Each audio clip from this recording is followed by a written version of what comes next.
Yeah, when I was at university, I didn't think about the big questions of God or the reason we're here at all, really.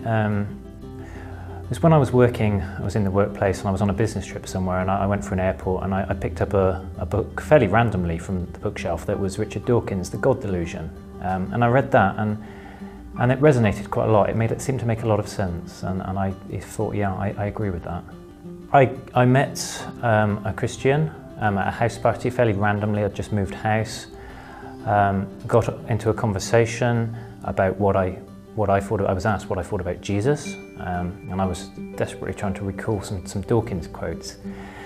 And I think I just went home that evening with a slight sort of, just a doubt that I didn't answer those questions as well as I could. Maybe I should reread Dawkins. That's what I went away thinking from that night. But then I was, this friend who I just met followed it up and gave me a few Christian books to read. Mere Christianity by C.S. Lewis. And I read it, and I fairly arrogantly thought that I was going to be able to pull it apart and find the holes in it, because I knew that God didn't exist.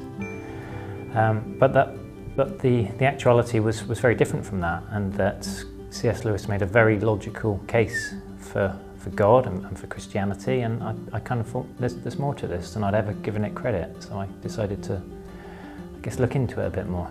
The case for the moral argument that C.S. Lewis made very powerfully was really compelling. The fact that, yeah, I sort of could recognise that deep sense of right and wrong that was within me, and sort of just looking at sort of the naturalist evolution approach on its own, you can't explain where it comes from.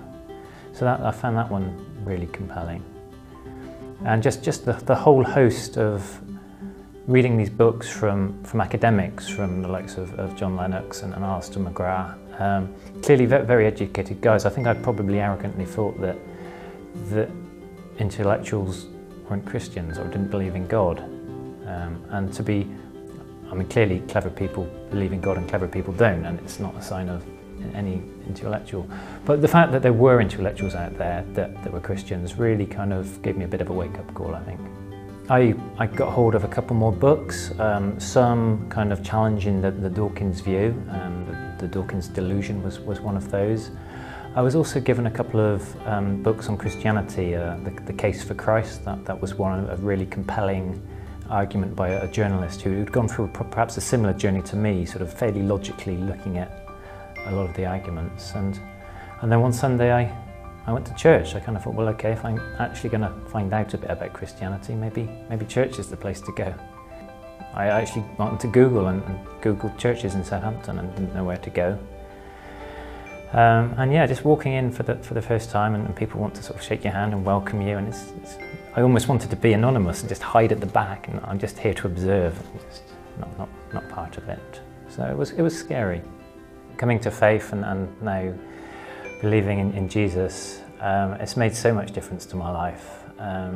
Just in all areas, really, in the way I am at work, in the way I am with my family and friends. I think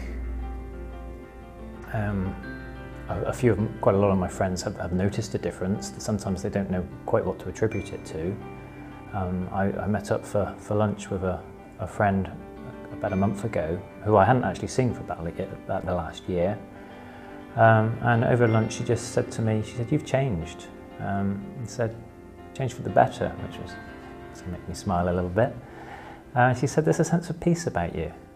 And I could recognise that. I think, yeah, I am a lot more at peace generally.